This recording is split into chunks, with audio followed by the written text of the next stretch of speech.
charging on the far outside. Velvet Ghost, Albertano on the outside. Anti-Poison digging down on the inside with a furlong left to go. Albertano from Velvet Ghost. Albertano with a 16th left to go. Jamie Rodriguez and Albertano. Jamie Rodriguez for the double. On Albertano, Velvet Ghost was second, and Shoot the Messenger, and then Anti-Poison.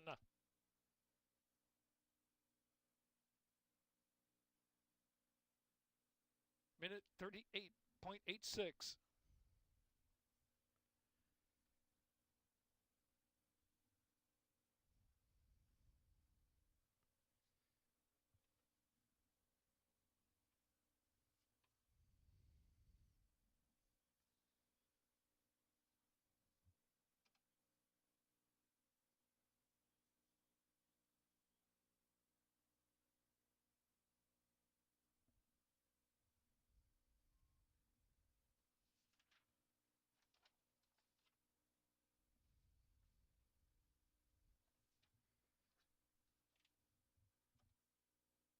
One, two, three, four. One Albertano first, 7-5. Second, number 2, Velvet Ghost. 3, Shoot the Messenger third. 4, Anti-Poison fourth.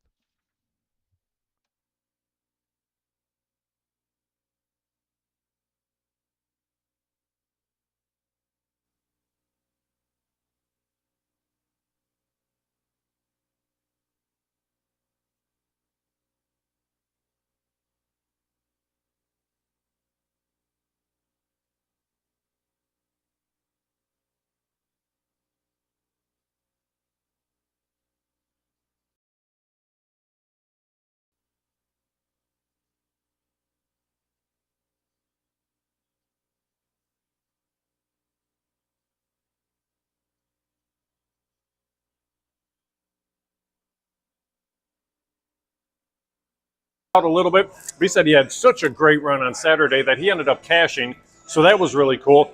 But let me ask you one just quick thing from a handicapping contest aspect, because you are a player. The Hawthorne contest kind of play that open bankroll, play any wager that you want. It changes for the NHC because it really kind of trims down. You can't play those multi-race wagers. There's those mandatories and that.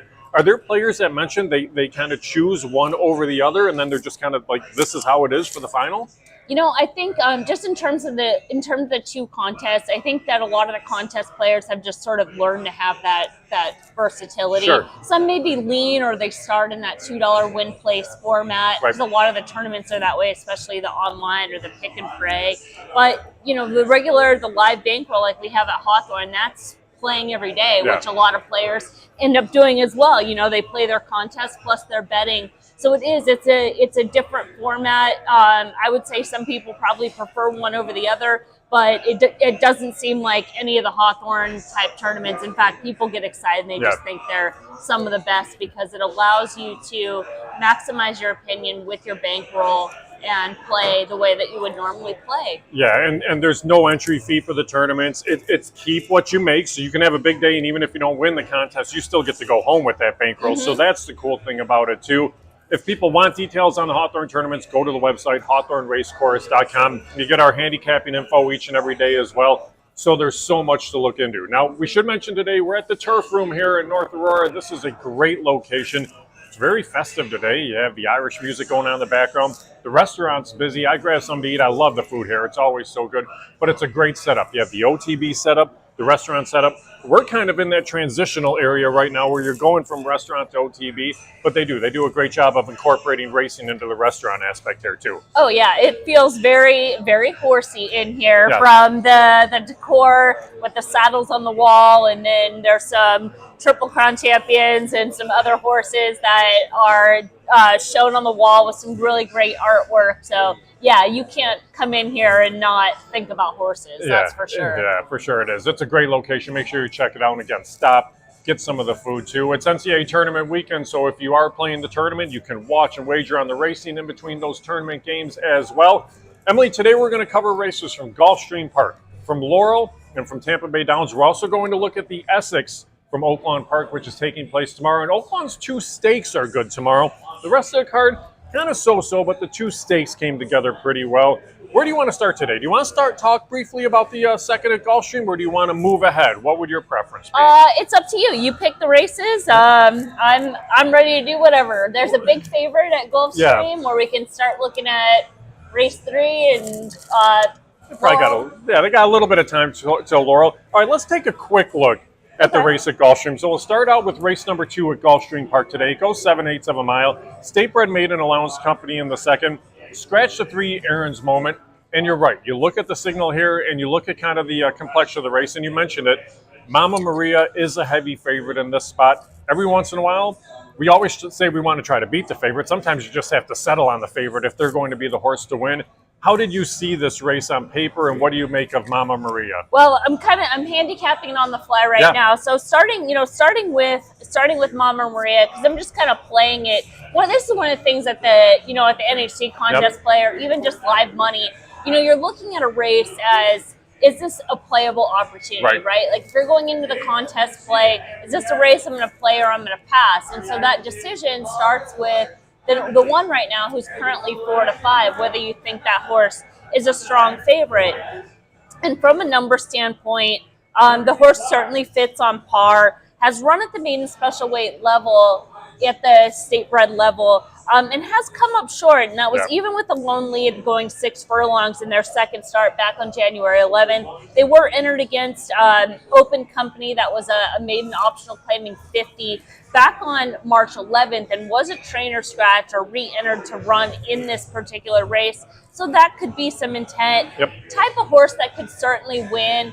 Not a race that I'd be super excited to, kind of single here, or maybe even get involved in. Yeah, and that's a choice you have to make sometimes. If you're going to play a race like this, you determine, okay, are you singling on the favorite if you think that's the winner? Do you get involved in it, or do you just kind of say, hey, we're going to move forward and just kind of live to fight another day type of thing later on in the card?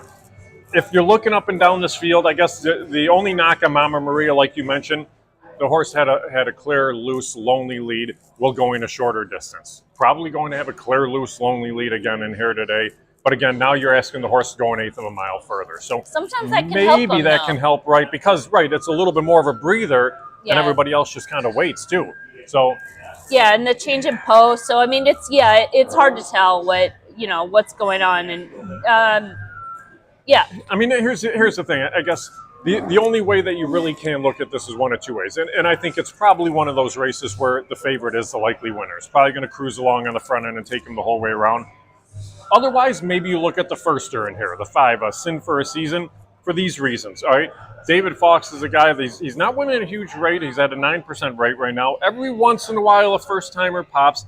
But this one's interesting for the fact that you only see a handful of drills coming into this debut, but the intent against State Bred Maiden Allowance Company, and the horse is taking action on the board, currently sitting at 2-1. So maybe if you're looking, maybe the new shooter is really the only other way you look. Is 2-1 value on this horse? No. So I don't know if you do look there, right? Because you're looking at it, it's like, could that horse win? Sure. Are you betting it at 2-1? That's, probably not. Yeah, you're betting the unknown, choice. Right. If you think that that's fair odds, if you can, the scenario would be like this: if you can look at the 2, the 4, the 6, and the 7, and those are horses that you can eliminate for one reason or another, then maybe you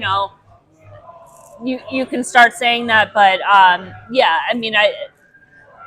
it's a tough race. It's a tough race to do a whole lot with, like you mentioned, because it's a short field with a favorite. I guess the one thing I would say about this field, I think Mama Maria is the best horse in the race. I was actually expecting you were going to see Mama Maria 2-5 or 3-5 in here. So seeing the horse at even money, and the horse, you're looking at it on the screen there for a second, the horse actually looks pretty good on the racetrack.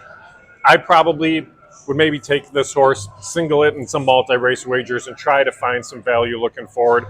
And there are some races where we can find some value. So we will see what happens. We should mention the next race that we're going to go to is the 3rd at Laurel Park. That's an interesting race. Those are $45,000 maidens in the 3rd at Laurel there, Italy. And it's something where we have to see 7-2 favorite too.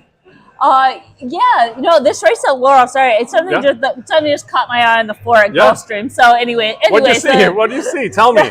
Well, because I'm just again, just kind of looking at prices, and I mean, just as far as number wise, I mean, this horse on their best day isn't that far off the one, just in terms of you're comparing even money to 8-1, and has had those competitive races, has run at the sprint distance, is one that comes from off the pace, so you'd have that complementary, but was closing into slow paces. We'll see how it goes as we. I stop looking at squirrels and try to stay focused on. No, but this is good because you start looking at that. I look to the outside horse in here then, the 7, Principia, only for the fact that, say, for example, Mama Maria misses the break by a jump, stumbles, gets whatever, the 2 breaks inward. This maybe is the other horse that could rate close. I don't think it's the same type of speed by any means, but maybe can sit close. And when you're talking 8-1 compared to even money, do you start sitting there and trying to determine, can you make a case for this horse? And it's the longer we look at a race, we try to make reasons for other horses too. Yeah, it was just kind of one of those things, like the other David Fox. I just started really looking at like the pace that this horse was closing into, and just with the optics coding those races earlier on in the season. Actually, those are actually the juvenile figures, where the horse was closing into very slow fractions, and that just sort of caught my eye. But they're going the gate, so we'll watch, and will be interesting how it shakes up. But yeah, to your point, as I was listening, even though I was looking elsewhere, as far as the Laurel race 3, it does seem like a wide open board. It's an awesome betting race. I mean, 7-2 favorite, 10-1 longest shot. So when we dive into that race, we're really going to have to take a deep dive, because you're going to have to look at so many horses in there. The one thing going back to the 7 Principia is they load in the second rate in the gate for the second at Gulfstream Park. This was a horse that was claimed for 12.5 out of that start 3 back. Then all of a sudden, speed figure-wise, the figures improved in both of those starts following. So that was the one thing that I found to be quite interesting for a barn, that you see this horse is the only 2 starts for this barn on the meet at Gulfstream. So it's not like you're looking at it going to a large barn by any means, but they've had some success. They just missed at this level, actually, 2 starts back. All right, I'm going to talk myself into at least being encouraged to see if the 7 Principia is going to run a little bit. They're loading in the gate here at Gulfstream Park. Again, for those that haven't watched Club Hawthorne live, we kind of commentate over the course of the race if there's anything that we see trip note-wise, so we will point that out to you as well. And if you're watching on the screen, it's funny because Emily's looking that way, I'm looking that way. It's because the screens are kind of to the sides of us, so we're just kind of trying to glance across. We're looking at the screen at the same time. But it looks like, Emily, there's looks like one more to load here for the second at Gulfstream. Yeah, I was gonna say, is that the other thing? Are they tied? I hope they're in sync. Okay, all right. Looks like they're in sync. And if they're not, hey, it'll be interesting. Oh, and then they got out really fast. All right, let's see what happens here. The one didn't have a great break by any means. No, but is like we kind of mentioned, just has a little bit more dominant speed. But yeah, they need to work for it. With the 4 stalking a little bit closer, and the 5, the 6 tracking. Yeah, I'm surprised the 7's actually not closer to the pace, but they're kind of bunched up. They're not going very fast by any means. I hate when they go to this head-on chop, just because you kind of lose positionally a little bit. 23-2 for the opening quarter. But yeah, I mean, it's 3 lengths from front to back, so I guess anybody's in the mix right now. Yeah, the 4's kind of in traffic, the 5 being that first-time starter, keeping that pace honest. Rider on the 7 trying to save ground. She's moving up on the inside. Looks like the 1's starting to lose ground. Yeah, be a little bit in trouble for that even money, it would appear, especially with this longer distance. Sometimes when they bunch up like that, it's not that great. But now the 1's starting to fight back, maybe getting a little bit more confidence as the 5, the first-time starter, takes the lead coming off the turn. Let's see if the 7 can run a little bit here to the outside. Yeah, 7's got run for sure. It's definitely not going to be the 1 by any means. That was an interesting trip. I'm surprised they didn't try to scamper away with that horse a little more.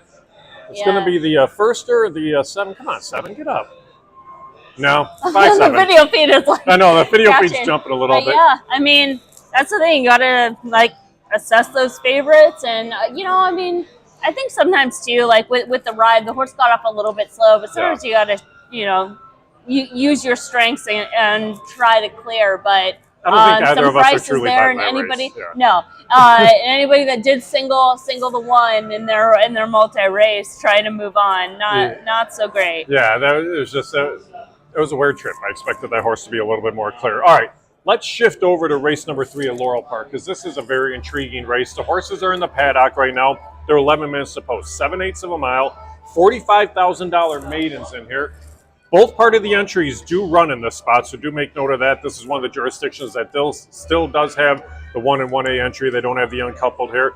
Out of this field of 10 with 9 betting interests, right now your favorite is the 3 at 7-2. So I guess we start with that one there. What do you make of this runner? Yeah, I mean, I can see why the public is moderately gravitating towards this horse, just being a new face that's coming in from Aqueducts, running in those main special weight races, and then the effort back on December 4th, a very solid speed figure where they just missed, and it was go for it, bring those hands back. This is great because we're like moving back and forth on the table here. Yeah, you know. I think that's certainly why they're keying off this horse, and you know, these pools right now are a little light, so that as maybe just one bet came in, the three ticked down. But other than that, I mean, excusing just that one race, the figures outside of that, they're not good. No, well, they just stack up with the others in this field. Yeah, you know, they're really no edge other than that one particular race. But that one particular race certainly does look strong compared to these others. Well, and that's, I think, what you have to determine. Okay, is the race on December 4th the race you're going to get, or any of those other 4 starts? And one of them included just being distance, but you look at the last 2 being 20.5 and 25. Again, it's a different circuit at Aqueduct, and this is against a little bit easier. Those are fast paces, yeah. But it's just, here's the thing. The horse is likely to show speed. The question is whether or not anybody's going to have company. When you look at the plots here, what does it kind of show you? Is this the horse that's going to have some company? Can somebody else beat the horse to the top? It could go a lot of different ways. I mean, certainly the 3 has speed. The end part of the entry has some speed as well. And it looks like really the horse that has maybe the most controlling speed would be the 8. So look for the 8 to show speed here. And that was the one that actually intrigued me. 7-1 on this one on Storm and Amanda. This is a horse that was 10-1 in the morning line. We know this trainer, Marco Salazar. He actually used to train on the Chicago circuit. They take the blinkers off for this race today, so I'll be curious to see out of that spot. But you came back in, and the horse was actually in for the waiver in that last start as well, which is interesting because there's different waiver rules based on the different jurisdictions. Some jurisdictions you have to be off for a certain amount of time before you can race for that waiver. So I'll be curious to see out of Storm and Amanda, but I'm with you. I thought this was a horse that might actually be able to show a little bit of speed and contend the entire way in here. Well, they definitely can. Yeah, I mean, they took some money too back. I would just, you know, they've been at this level and have come up short. So I don't know if you went back and watched any of those races and could make excuses for it, but it doesn't seem like they've had excuses. Right. All right. Norm Cash has 2 in here. He's got Sweet Shugs on the inside and then a Hideaway Array from the 7-hole, or Hide Right Away from the 7-hole. They both those are entry. That's entry. Yeah, that's right. Yeah. That's the entry, right? But they both kind of seem to have a little bit of a similar running style, which some trainers will not want to do that. They're not going to want to pair the 2 horses up that could actually go out there and duke things out on the front end. Do you think one of these 2 is going to go a little bit more than the other, and the other maybe rates? Because I was looking to maybe Hide Right Away, the 1A possibly going with Sweet Shug settling back. But what do you make of it? I mean, it's one of those where it's going to be the rider's decision. I mean, Sweet Shugs has the tendency to break slow. Right. And that could also be, when I say the tendency to break slow, that's from those first 2 starts. You know, I don't really want to pick on jockeys, especially if this is going out to Twitter to start the drama. But those first 2 starts with Kelsey Harabord, a rider I've followed just from that circuit and mostly at Oaklawn Park. Yep. She's not one of the strongest gate riders. She does have the tendency to break horses slow, so that could be part of a reason why this horse broke slow in those first 2 starts. And then since with the barn change and the rider change, that's changed. That could be the reason, but that might also be kind of what they're looking for today, as you mentioned, with the entry and the slight cutback and the changing class. Yeah, here's the interesting thing. The Bug Boy has been riding, how was it, 5-7. They just scratched the 7 horse. They just scratched the winner. Okay, that's fun. All right. There you go. So the 7's out. We were just about to get to that horse. That was the one I was interested in. Yeah. So we'll get to that one in a second. But here's the thing. The Bug Rider rode both parts of the entry in each of those last 2 starts. What's interesting, and this Bug Boy is 1 for 35 on the meet, goes with Hide Right Away. You pick up a 21% jock on the 1, Sweet Shugs. And now, like you mentioned, and this changes the complexion of the race. You get that late scratch in the paddock right now. So maybe you have to change things. But with the 7 out here, I would probably bring the 1 at least into the mix in Sweet Shugs. But anybody else you're looking to in here now, especially with the 7, because it throws everything for a loop. Yeah, I mean, we'll just kind of have to keep following the board. I mean, the entry was the morning line favorite, I believe. So those odds could come down a little bit. Certainly, you know, the logic on the 3, you know, makes sense. So the price seems maybe a little bit short, given some alternatives in this field. Just trying to look through and just see if anybody's kind of getting a little bit overlooked. I mean, I want to see how the 4 looks on the racetrack. Turning back in distance a little bit. You're coming from a good sealed surface to a fast track today. Yeah, that race, that most recent start back on March 3rd was a kind of a good race. I mean, they were wide against Maiden Special Weight Company. It's slightly longer on a very fast opening half mile. Yeah, we'll see how they look there. 3 looks fine on the racetrack. 2-1 on that horse.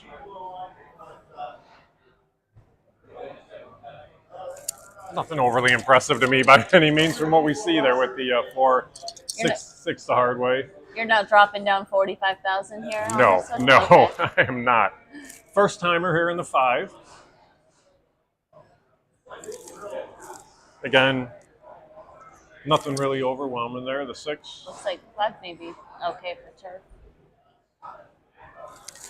We're just kind of going through the post right here, just trying to see if anything steps out, if anything stands out. I can understand the reason why the bettors are confused a little bit. I like the looks of the 8 there. Storm and Amanda looked okay. Look fine, yeah. All right, going off of looks, off of the late scratch in there, and off what we've seen in recent starts in that, I would say probably the 8 Storm and Amanda would be who I'm sitting on here. How about you? I'm gonna wait a few more minutes. Okay. Yeah, because I'm. And I love it. None of the analysts have the 8 in any of their selections up there. Yeah, there you go. They have a whole lot of selections posted too. Yeah, that's interesting. 2, 3, 4, 5, 6. All right, so we'll see what But happens. a lot of them do have the 7, Yeah. so that they might be shifting. Right. Never know. Yeah, and we get 7 minutes to Tampa. I don't know if you have Tampa. That's Is that one that we're doing or no? I'm looking right now. I can't remember if we're doing 3 or 4. I think we're doing Tampa 4. Okay, all right. Yeah, we'll very be doing good. Tampa Okay, 4. So we'll let's go see. to Gulfstream 3 after this. There's 16 minutes to post Okay. for that one. No. Yeah, Gulfstream 3, 16 minutes to post. There's an 8 to 5 favorite. Again, the race that we're going to cover for tomorrow is the Essex Handicap from Oaklawn Park. That's going a mile and 16. That's pretty good. Run a great Right. race at this level either, because they've been at this condition pretty much since the beginning. Even their races at the juvenile start of the season, just in terms of race par, has been about the same. Now, any subtle changes can sometimes help. There is a rider change today, so that could be a positive. They took Kickback 2 back on February 3rd, and then coming off a wide trip back on February 24th. So it's had a couple weeks, those 3 weeks since, and has been able to show a little bit of versatility. Maybe comes down to trip and then just the value. Yeah, and that's going to be the question. 6-1. Yeah, that might be the one I land on here. Yeah, I mean, heavy on Toledo picks up the call here. That's definitely a positive rider change. Always has a good meet over there at Laurel and rides very well on the circuit out there. So I do like that. This is a horse that's improved a little bit with the addition of Lasix, but I like the way the horse looked on the racetrack. I like the value at 6-1. Pace complexion has changed a little bit here with the scratch 07, but nobody's really committed to the front by any means anyway. So it could be a little bit of a bunched up field as well. But I think the distance suits of 7/8 of a mile. You get back to that start 3 back on January 16th, probably figures from up close. So I guess if I'm playing, maybe I'm boxing the 2 and 8 in here and just trying to catch a little bit of a gimmick in this spot. And yeah, you're seeing all the analysts kind of changing their picks on the fly as they had to get off the 7. Well, yeah, I mean, you know, the 3, I think, just kind of feels like it's taking the money, kind of the horse by default. Yeah. Because you just sort of look at it and you're like, okay, well, if this horse doesn't win here, I don't know where it's going to win, right? They're making all the changes, they're bringing it into the circuit. you know, all those factors, and that justifying that short price, but whether that being fair odds, you know, again, up to the individual. Now we see that shift. Yeah. As expected, the money coming in on the one, and yeah, it's one of those things kind too. of just evened out right on that click. Right. We talk about all the time when we're covering Gulfstream and Tampa, those trainers that may be trying to find that easier spot are shipping those horses from Gulfstream to Tampa. That's kind of the move that you see here as well, especially you're racing in New York, that move over to Laurel. It's not that far of a ship. You can find the things a little bit easier and still find a race that's going to fill for a decent pot. So that's kind of the reason why we see that. But with those odd shifts, the 8 that you're interested in jumps up to 1. 8. It's the same thing, and the same thing with the 2 bumps up to 8. So this horse is now kind of the beneficiary of that. Will probably stay around there. Yeah, I'm going to be curious to see. Again, like I said, I would probably box the 2 and the 8 in this spot, see if I could catch myself a decent exact. Reminder for everybody, we're at the Turf Room here on St. Paddy's Day in Aurora. This is a great location. Awesome food. Great setup here. You have the Club Hawthorne OTB location. We're in the little transitional area where there's still a lot of racing action. You have the bar right behind us, the restaurant right behind that. So much going on here. Again, Club Hawthorne Alive. We're covering after this race. We're going over to Gulfstream Park. Then we're going to take a look at the Essex Handicap before closing out the day with a race at Tampa Bay Downs. Emily, we are racing live at Hawthorne on Thursdays and Sundays. And I know you said you had a decent day yesterday at Hawthorne. And handle was great for that Thursday card, too. It was excellent. I mean, there's, you know, we were talking about this before, is it just needs attention. Yep. I think getting that boost, obviously the 12% win play show, getting a lot more eyes on there and realizing that the Hawthorne product is playable. Right. I think just sometimes it's off people's radar. And so hopefully people had a good day and they come back for more. I mean, nobody had a better day than Brittany Vandenberg. How about that? Yeah. She had 3 on the day. Chris Amy had 4 on the day. He almost had 5. We had a maiden almost break a track record yesterday.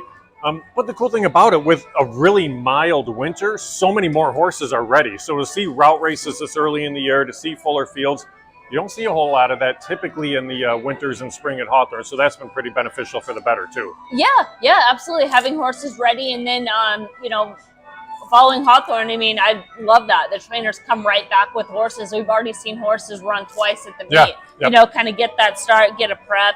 There's a few that I've kind of kept my eye on that I'm like, this one was in for a jog, but next time out, they'll be ready to run. So there's a few of those in there. And typically for me, as somebody that watches notes and looks at horses that are looking to improve, regress, or stay the same, the next couple weeks, you know, coming into horses that make their second and third start is typically kind of a good time for my style of play. Yeah, you're seeing the first time or the 5 dearly battling the gate crew a little bit there in preparation for its debut. But you're right. The thing that we've actually gotten a lot of from the horsemen at Hawthorne is requests for longer races. Typically, you have to run 5/8 of a mile sprints because people are still getting ready. They're saying, hey, we want to go 3/4. We want to go 6.5 because we're ready to run. So that's something that's really cool. So like you mentioned, these horses that maybe came up a little bit short with a late kick or something at 5/8, maybe they're just wanting to go longer. You're saying just getting them a race to kind of get ready for that next start. And there is intent for that. So we're watching this field loading up at Laurel. There's 3 still to load, the outside 3. It looks like they load them 1 at a time. We go 2 by 2 at Hawthorne for loading the horses, but they're 1 at a time. And when you have youngsters and maidens, sometimes it takes a while. Who's the battle here? The battle's the 1A now. Hide right away. Let's see if that one gets in. So then the outside 2. Again, I'm curious. I'm really curious now with that price, like you mentioned, to see how the 8 Storm and Amanda runs. It's hard to take seriously somebody dressed as I am, though, on St. Paddy's Day, but that's okay. I wanted to make sure I was very festive. And this is the second horse for this race now that it's a battle to load in the gate. Yeah, they have to kind of come out and go back in. It makes it a little harder on the inside horses now, too. Yeah, because they've been not standing much confidence on the public if you're betting that one at a short short price either. No. Oh, and the 8 just where it is and tossed the rider. All right, this has been just an absolute disaster of a gate load for the 3rd at Laurel Park. So here's the thing. Here's what makes it hard. The 1, 2, 3, and 4, you can make notes that they've had extended periods of having to stand in the starting gate. So Every once in a while, horses are flat-footed trying to get out of the gate, so that's a little bit of a problem. The 5 didn't want to load. The 1A didn't want to load. The 8 got fractious behind the gate and tossed the rider. So we'll see if they put that one in. The 9 horse is just kind of sitting there hanging out behind the gate right now. So we'll be curious to see. Let's see if they can even get the 8 in here now. The horse itself is in. Right. Now we just need a rider on the back. Let's say now the video just cut. It's all good. All right, everybody's back on track. If you're a jockey, you can't feel that comfortable when the horse has just tossed you behind the back of the gate. Let's just climb back up and get on board here. I mean, these jockeys are so tough. They're incredible. I saw Jareth Loveberry tweeted out earlier, he's already ready to work horses. Yeah. I'm like, I would still be at home, like, binging Netflix, like. It's crazy. So here we go. As they're running down the backside, any of 5 or 6 horses going out there. You did mention, we both mentioned that we thought the 3 was a horse that could be a part of the pace scenario here, and is. I think their best shot is to try to clear and see if they can wire it. So let's see what happens if this horse folds or not when they get a little pressure. I mean, they're kind of letting it. The rider on the 1 has decided to take hold and take back off the pace. We have just to the outside there. Yeah, the 6 is in between horses. That's the 8's getting a great trip right now. So and there's the other part of the entry, the 1A. What was in that stalking run? Yep. It's moving up. He's scrubbing a little bit on the 8 horse here, so he's kind of asking. The 1 set actually a pretty good trip as well. Well, after kind of taking off the pace early, they were up there pushing the 3, and then kind of took back and gave up some position inside. I can't see the 3 coming back off of this. We'll have to wait and see. But I would be surprised. Let's see what happens.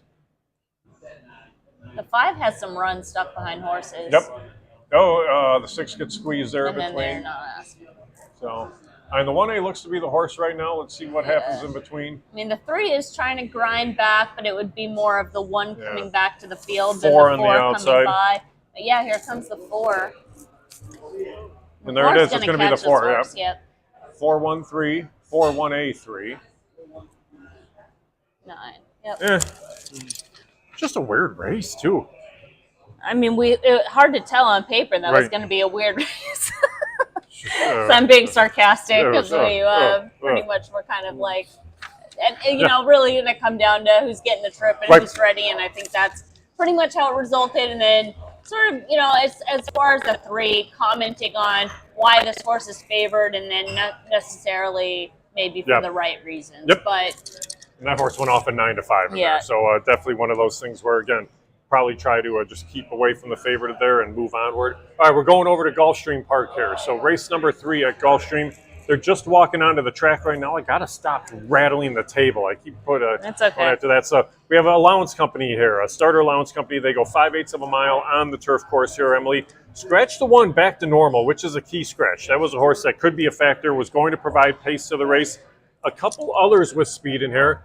But now you have 2 of them at 2-1 in the 6 and the 8. The 6 is Famous Gent, and the 8, that's interesting. Napa Spirit. Do you think this one's taken so much action just because of the scratch of the 1 in here? I just thought it was such a bad morning line, to be perfectly honest. I just didn't think that horse made any sense. It was going to be the number that they 12, were. right. I mean, the speed figures are some of the strongest in this field. The horse just, I mean, in terms of optics, was like a square in quadrant 1. There's just, I mean, if you look at this field, the 8 has posted some of the faster numbers of this group, especially that Kentucky Downs race has got to kind of jump off the page. So I just think it was a case that it was just a bad morning line, and that horse should have been a lot shorter than what they assigned it. Right, and the good thing that happens, though, for the bettors, when you find that line and you can identify it, maybe it changes kind of what happens for some of the others in the field. And you're looking at the horse on the screen right now, and the horse definitely looks the part there in Napa Spirit.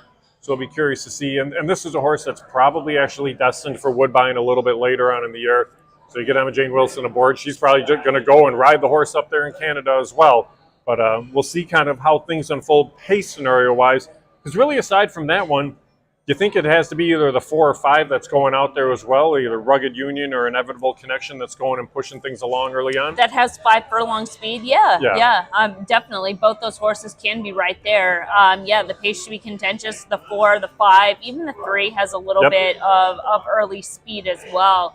And that speed on the turf seems to be necessary. So I think they'll definitely be assertive.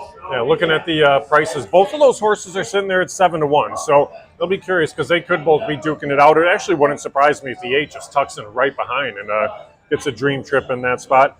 Curious about the 6 here. 6 is Famous Gent. This is a horse that ran on late and really came flying late in the lane in that last out.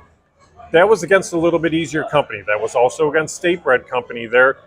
It was also a career best number. So I guess the question that you have to ask is, do you feel this is a horse that can repeat that race? There was a horse that could get a very similar trip, or do you think the horse kind of regresses to the mean a little bit in this spot too? Well, I see that horse as more as one that's like paired up those numbers, because if I have, like going back like to the beginning, early back, like behind what's kind of shown on there, especially looking at some turf races, like those numbers are pretty consistent with this horse on their best day. Now they don't always repeat that number. They're currently 3-2, so something to consider as far as that short price. Now the other thing too is Famous Gent has the tendency to break slow, and they broke slow in that February 18th race. Now they did close into a fast pace, close through traffic, but if you are kind of taking a short price on a closer, that's always a little bit of a liability. So your short price on a closer, like yesterday, the horse that really put me ahead yesterday was the 4 horse that finished second at 19-1 at Hawthorne. Okay. That horse is a closer. And so that you're taking 19-1. Is that Electric Charge? No, early? Electric Charge kind of sat behind the pace setters and finished second. The 4 was the I remember you talking about it. Yep. Too, Brittany Vandenberg. Oh yes, Frost Warrior, right? No, Frost Warrior did run good though. Yep. Frost Warrior was the best. I'm going to be looking through all the replays now. Horse. Yep. Rocket Hot Shot was the name of the horse. Oh, Ida Spagnola's horse. Yes. Yeah, that ran off because the pace looked to set up, and you're like, okay, this is a closer, but it's a closer at a big price, a closer at a short price. Because even that horse had tons of pace. Just the Vandenberg horse just forgot to stop, but kept going. But had all the pace. But yeah, in this scenario, short price, gonna have to do a lot of work to get up and close late at 5 furlongs. Yeah, not for me. I'm gonna stay away from that one for sure. The 3 horses taking some action now. This one bet down to 5-2. That's Hey Mac, It's Jack. Probably gonna rate just off the pace in here. Be curious to see kind of how things unfold. A mix of races. You're seeing some turf races. You're seeing something synthetic. You see a route in that last out. They're back to 5/8. Is this a question of them just trying to figure out what this horse is? I mean, I think this is probably the right time and place for this horse. I mean, another one that's 2-1. It kind of seems like they're in the right part of their form cycle. It's a horse that's been turf sprinting in the past. They came off the layoff, got that 5 furlong race at that point in time. That's January 21st. There just might not have been a turf sprint, so they ran the horse there. They got a little bit more fitness, maybe wanted to see, hey, if somebody wants this horse for 50, let's go for it. Now they're going to cut back to a sprint, cut back to that one turn, which is probably what this horse wants to do.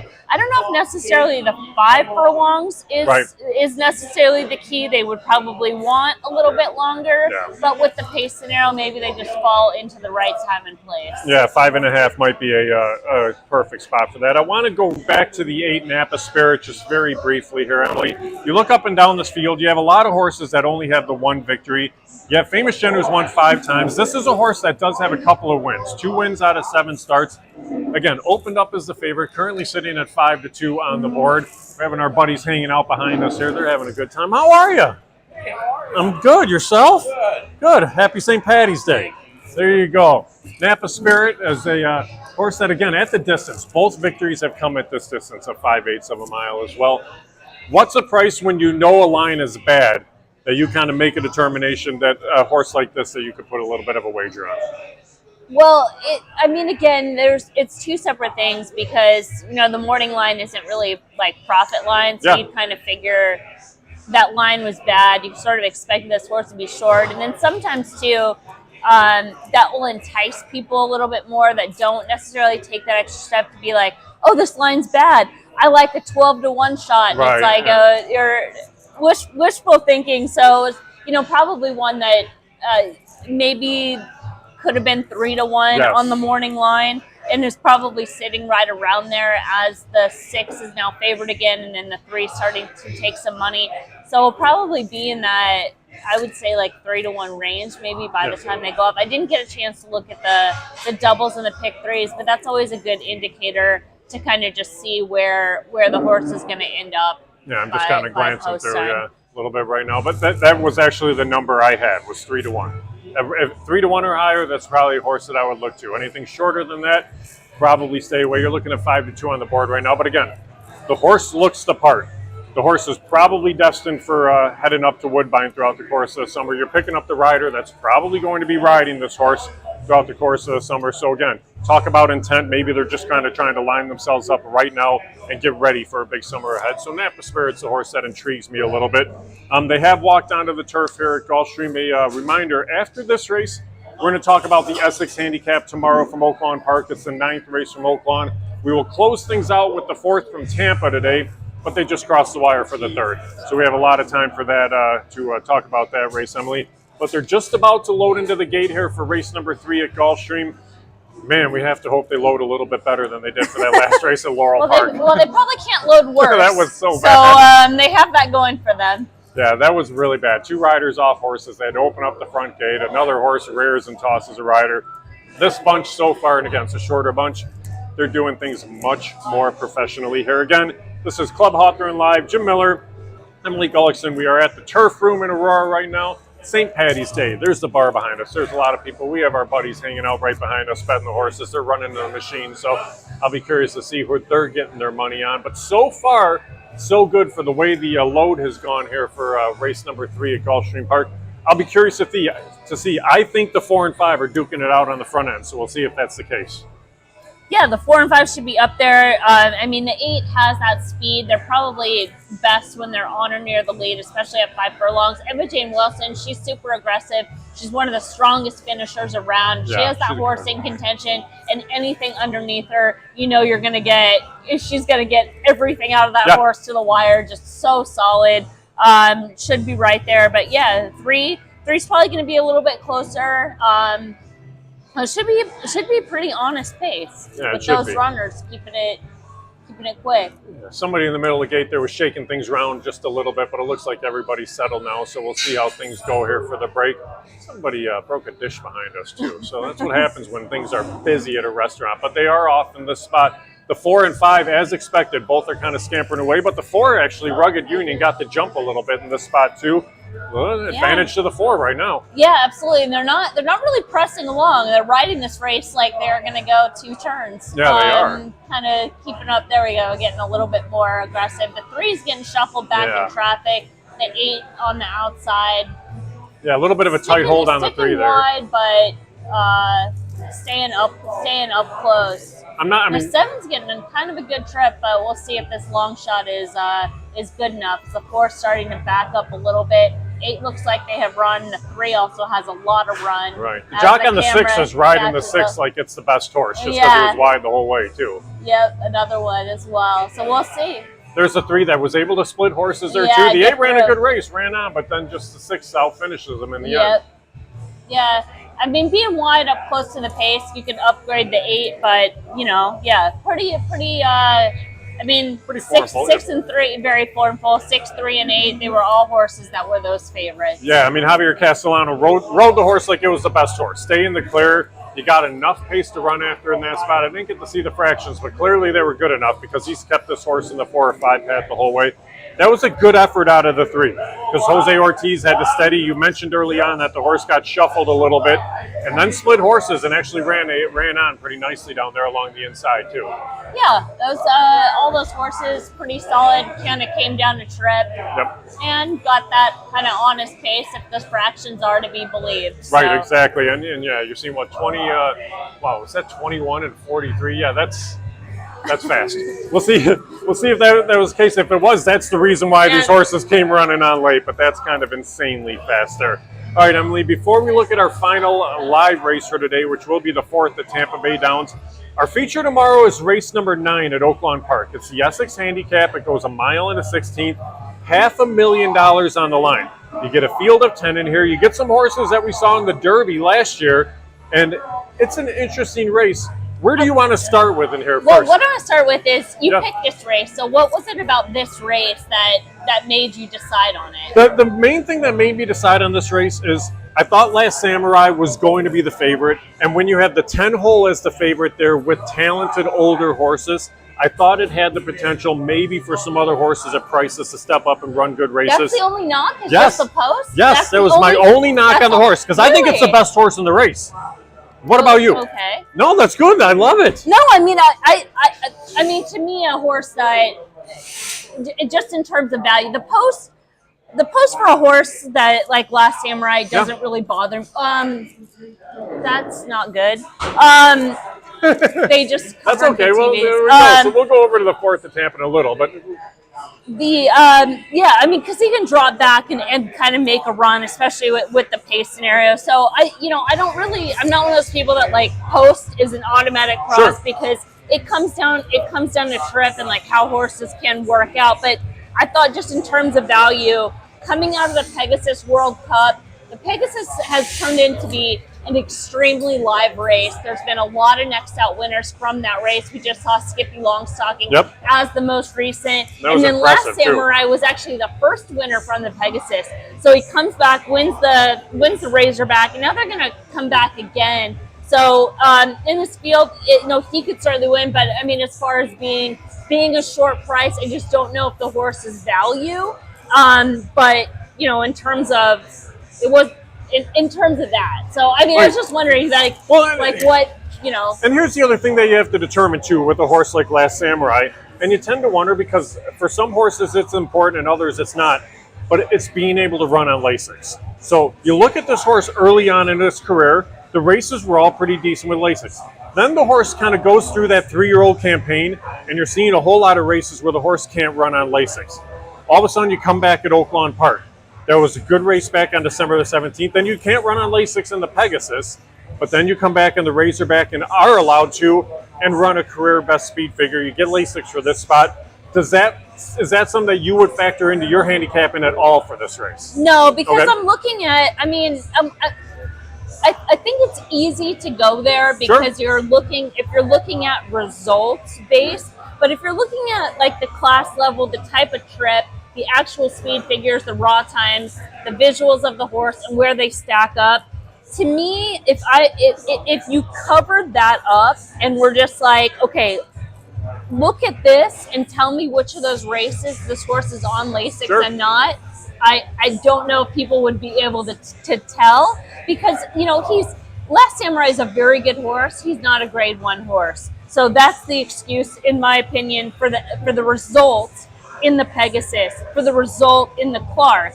When he's in the right level of company, he runs to that right level. So he's in the right spot. It's just, is he in the right kind of time and place? Because it seemed like, especially with that race coming back that the Razorback was going to be the time and just got a great ride and got the right trip in there.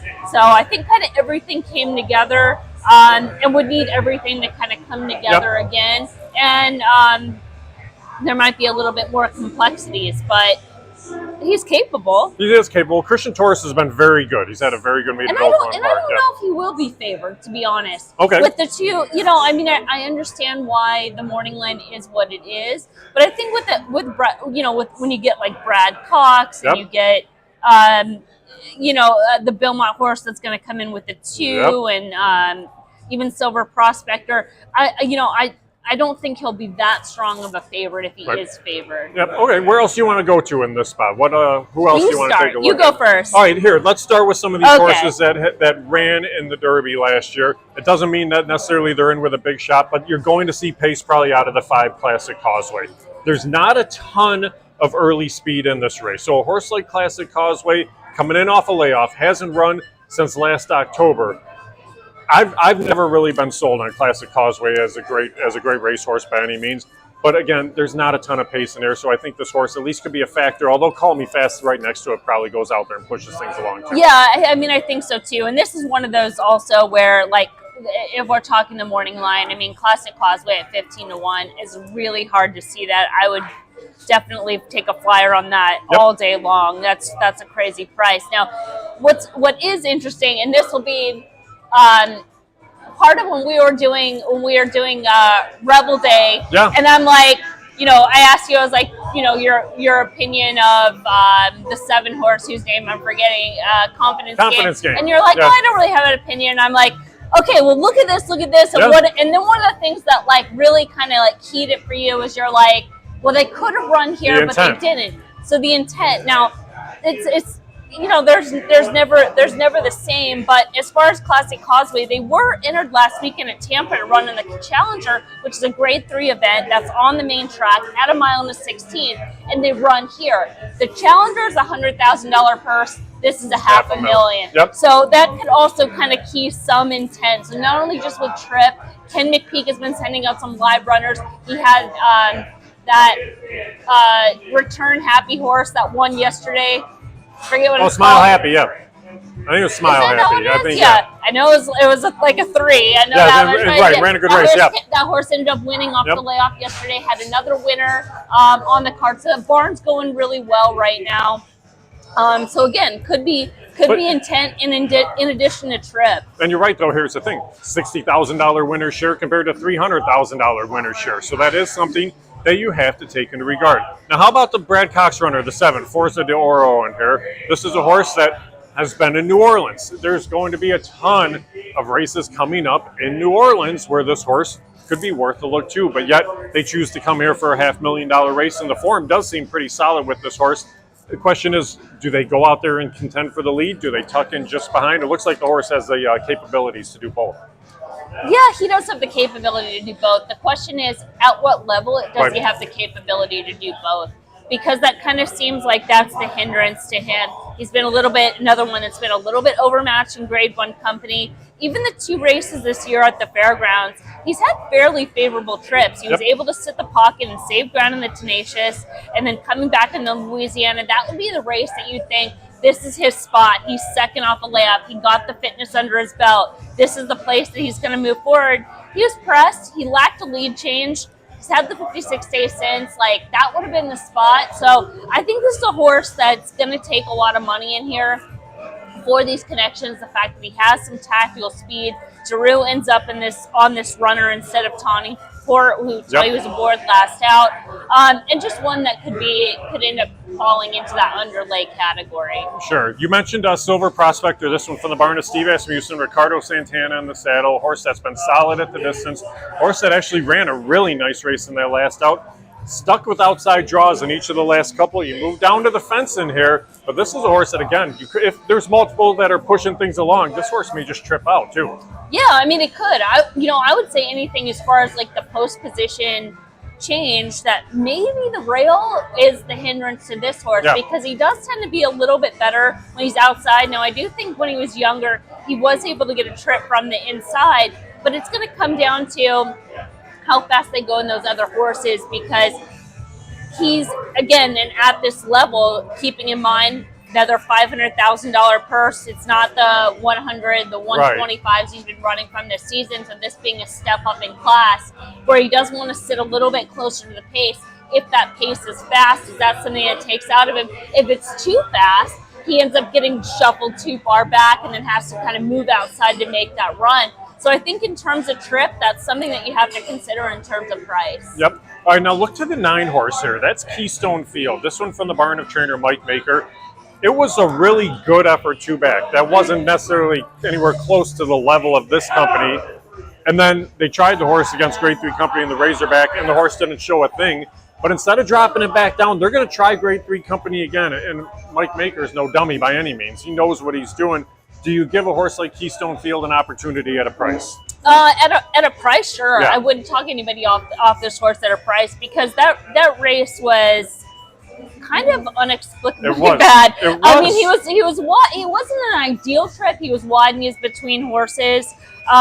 They did add a nasal strip that day, which was kind of interesting, because I don't have any record of this horse ever having that equipment. So I don't know if that's something they were kind of experimenting with that day. He was coming off a 42-day break and getting back to that form. He's just another one that, in terms of class, like where he fits, because this is a big step up in class. Yeah. So when you have those things that you're looking at, a horse that's not the best horse in a race, a horse that's going to have to turn his form around, you need that price compensation from somewhere. And there is a potential maybe that you catch a little bit of a price there. Now, you did mention the Bill Mott runner. I know they're getting ready to head out at Tampa, so we'll get to that in a minute. But Vittorio, the 2 in here, this is a horse that comes out of a race at Gulfstream. It was a second place effort there. This is the first time against Graded Stakes Company. But I guess the question is, second start back off a lengthy layoff, a career best speed figure in that last out too, but it's Bill Mott as well. Is this a horse that you think maybe has the ability to step up and face this Graded Company? It's possible. I mean, the regression is something to consider. It could be a sign of confidence that they are running here. They also might run here because they want that 2 turns for this horse. Maybe they kind of figured out that's what he wants because he's running around 2 turns out in California and then had that mile and a 16th last out. But yeah, that effort last out was game. It was super game. I mean, not even just the figure, but that was a very solid effort. So I think they have to be encouraged, and maybe just one of those let's find out type of things, you know, where Gulfstream's going to come to a close soon. We're going to head to Churchill. Let's sort of see where he's at and kind of plan out things from there. Right. All right. So not necessarily selections here, but when you're looking at possibly making your wagers on this race tomorrow, what horses are you going to try to focus on to see if you can catch any type of a price or value? Well, I think that this is a race that you do want to kind of find around a price. And as we mentioned, I'm not really sure how they bet it. Who ends up being favored? I assume that the 7's going to take a lot of money, and that's not a horse that I'm interested in at a short price. And by contrast, I don't imagine Classic Causeway being the number that he is on the board either. I think both Silver Prospector and Vittorio take money. Rated R Superstar kind of has his fan club that comes from off the clouds. Call Me Fast, probably one that's a bit of a pace casualty and not on the level. Necker Island, I think they're going to have to find out what this horse is all about. It looked like a prep last out, but it looked like they were keeping him shorter. Now they're going to take him longer again. So super tough read. Maybe the horse that gets lost in here is Tawny Port. And the thing, you were kind of saying you weren't a fan of Classic Causeway, and I was kind of like that with Tawny Port. He never really did it for me, where people were just kind of making cases for him. I thought he was a little bit a cut below, but he might land in the right spot in here because he's kind of following that same pattern as Forza de Oro 2 back, where he's second off a layoff. Had a wide trip in the mine shaft, should be plenty fit, has some back numbers to run to, and he's kind of one of those horses that he has the foundation on his side, he has stamina on his side, and could just gets Bejarano, a rider that's been riding great at Oaklawn Park. Maybe he's the horse that gets lost on the board and one that's at a price. And it's another Cox runner where they could have some options coming up in the next week or so at Fairgrounds, but they're going to choose the $500,000 pot here too. So we get out of Tawny Port. I'm intrigued again to see what kind of effort we get out of Last Samurai on the outside and what kind of price we do get as well. But that's how we see the Essex that goes as the 9th tomorrow at Oaklawn Park.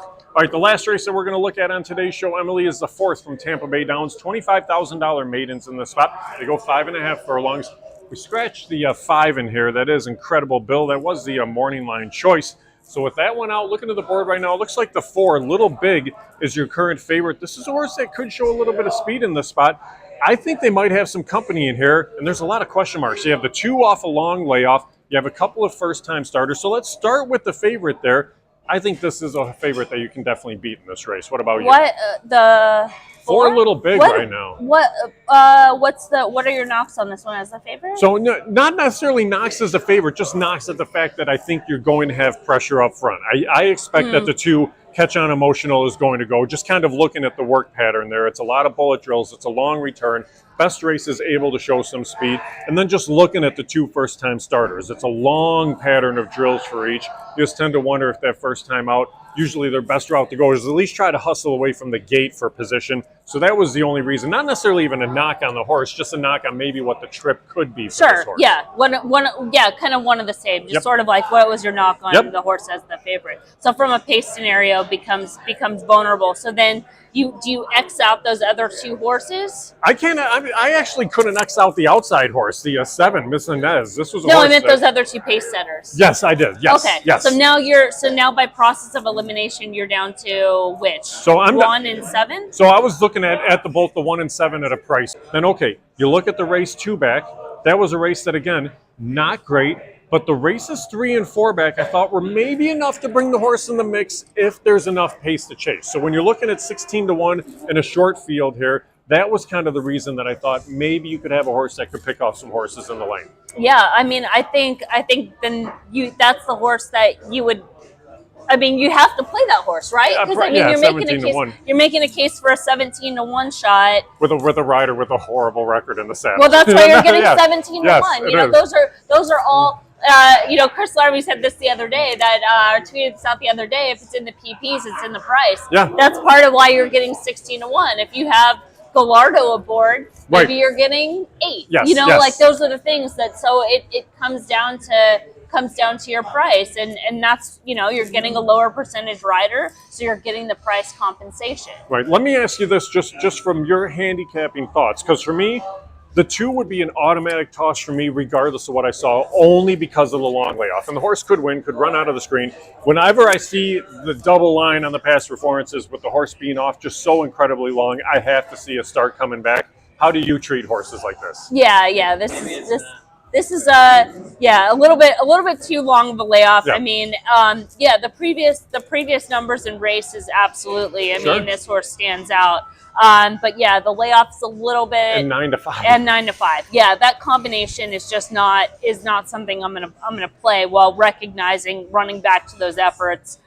Everybody else in this field is running for a minor. Just it's an unplayable horse. Yeah, Pablo Morales, I mean, he's a guy, one of your top jocks. Antonio Gallardo, one of your top jocks. Those are the 2 horses taking the action at 2-1 and even money. I'm looking at a rider that went 0 for 45 last year and has ridden 1 horse in the meet this year. But again, it's the reason, right? Maybe they're due. But it's again a reason in the price here. And I don't like seeing necessarily inexperienced riders in fuller fields, because then they tend to find themselves in trouble. Maybe an outside draw here again. You're going to have to stay in the clear. I think you're going to be able to stay in the clear because I think there's enough speed. So we'll see what happens. You have a couple first-time starters in here in the 3 and the 6. The 3 is 9-1. The 6 is taking some action here, Emily. That's Believe America. Looking at this horse just real quickly, did you see anything out of the 6, Believe America, that would put the horse in the mix for you? I'm trying to remember if these are horses that I actually went back and watched workouts on or not. Or watched. Were these the ones that are coming out of the sale? So, no, these are ones I didn't look at. Yeah, I mean, there's not a whole lot to see out of either. Yeah, sometimes I'll try to find some video somewhere of this horse. It's 2 4-year-old firsters too. Yeah. I mean, it's earlier on in the year, so I get it. But yeah, there's obviously those delays that took them a while to get to the track. So typically, there's those issues that keep them away. Yeah, I mean. We may end up it's kind of the same. It's sort of the same thing that where you're making the case for the 7, where it just comes down to process of elimination, where you're like, okay, I'm not playing this horse. This one's too slow. Can't play that one. And then who's left? Yeah, right. I mean, it sounds so simple, but it's like one of the most old school ways of handicapping, and really one of the things you should be thinking about, because it simplifies your process. And I do this a lot. Like, eliminate as many horses as possible, and now you've kind of got down to, who's playable for you. Right. We did a lot of this talking about, like, in the final table, a lot of the videos is like, especially the final table video, because it comes down to not who you like, but here are the 4 horses that you can play. Yep. Now deciding between those, just kind of thinking like, who are they going to play? Who am I going to play? Right. But you've done part of that process of elimination work is done for you, because you can't play those horses at shorter prices. Right, and it is. It's that process of elimination. In the end, it becomes a little bit of racing luck too, as my 7, of course, is battling the load slightly. But we went through this when we did our pool party at Crestwood a couple of weeks ago, and ended up finding some of those prices, and you had to take shots because we were able to eliminate some favorites. So it's one of those things where every once in a while it works out the right way too. Right, and I mean, and some of that too is it's not taking shots in the sense. It's like, I feel confident eliminating these horses. Like, these are horses that I'm playing against. I'm not scared of them. I'm not going to give myself a saver on them. Right. I'm comfortable eliminating these horses because there's enough compensation that I'm trying to win. This is producing value, and these are horses I'm not interested in. And you're looking here. I mean, the horse that's the 2-year layoff horse is a horse that's on the lead right now. And Again, fine. I was not going to play that horse ever. I was going to have to watch a race. My 7 sitting last, at least the rider took the horse down to the fence, which could be something that's good. What we have to find out here is if the long layoff horse is going to be any good, and if this horse is able to run on. Right now, it looks like it's going pretty easily, though. Yeah, I mean, those back numbers, like I said, I mean, if they run back to those numbers, they're running for second. It's just, you know, you're taking a very short price on a horse that has a long layoff. Yeah. Like, you know, more power to you, but this horse just looks dominant. He looks My horse was terrible, by the way. much the best. But you know what? You didn't take a short price. It's No. not like you took a short price on it. You're And like, it wasn't I'm going not, to be the 4 for me at any time. and you exactly. So you're playing the race. There's nothing, you know, there's nothing wrong with that play. You knew what you were buying into. It didn't work out. Like, you weren't going to have the 2, so whatever. Right, and the other thing that we need to talk about too is, okay, we cover a handful of races within the course of an hour. You always have the option to say pass. We talked about it for the second race at Gulfstream. That probably would have been a pass race for both of us. If I'm looking here, maybe I'm throwing a few bucks on that horse at a big price, but nothing major, because sometimes you just say, okay, don't like it, pass, and you have to do that too. Yeah, and understanding, you know, when you have an opportunity and when you have the odds and you have an opportunity, make that play strong. Right. You know, like if you are, I'm going to take a flyer just because, you know, I don't want this horse to win at 17-1 and not have anything on it. It's not a strong play for you, but when you do have a strong play, you should maximize, you know, in terms of maybe your bankroll management or whatever that is. Right, maximize the value. Find the way that you can utilize that horse best to make the most money for the return. I do agree with you there.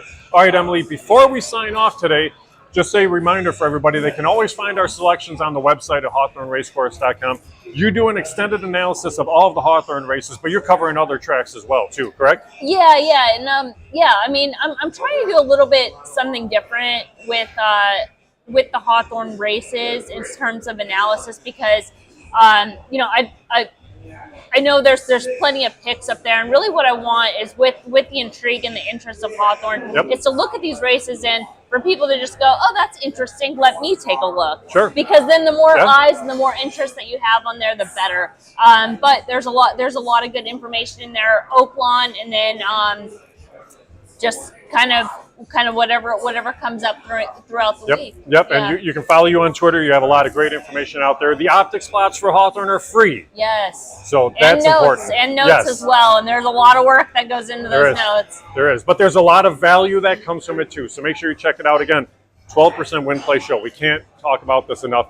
We were at 17% before. 5% is a significant drop in the industry, too. Yeah, and I heard a little chatter from John that maybe we'll end up trying some of the other wagers on the menu at a lower takeout. So keep supporting Hawthorne because Hawthorne's going to keep supporting the players. Well, and that's the thing about it. When you can offset a drop in takeout with making enough handle to make up for that drop where your partners are still getting their commissions and the horsemen are still generating their purses, but it generates more interest in your product, there's a reason to continue to do it. And you are a horse player. You want to look for those places where you can find that best value. And it's good to see a lot of the people in the industry are doing it too. Yeah. I mean, that's the whole thing. We talked about this, I think, with Chris Larmy, if you want to check out that video on the Hawthorne site, that, you know, it should be one of those moments where everybody recognizes this is good for a whole because, you know, he brought up the point, if you're winning at Hawthorne, then you're taking those winnings and you're betting Gulfstream. And, you know, and the more people are winning at Gulfstream, then they end up going to play Laurel. And then, you know, and it's like we all end up working in the same type of